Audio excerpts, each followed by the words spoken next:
morning! Isang mapagpalang Saturday sa atin lahat guys. Andito na naman ang inyong Kuya Rodel para mag-update ng ating mga lettuce. At ngayong araw na to guys ay tayo magpo-full strength ng ating lettuce.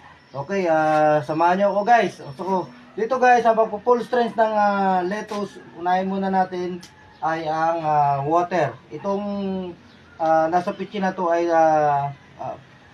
ano to guys, 2 liter na water, okay? So, lalagay natin dyan. Tapos dito sa styrofoam natin to. At least ang water hanggang dito guys, megit kalahati. So, ano na yan, 4 liter. 2 liter, 2 liter already. Bari, total nito guys ay 4 liter na yan. Oh. Yan, okay na yan guys, nasa kalahati. Eksakto. So, pag full stress guys, lalagyan natin ng mga nutrients. Okay. Ayan. Lettuce formula. So, every 1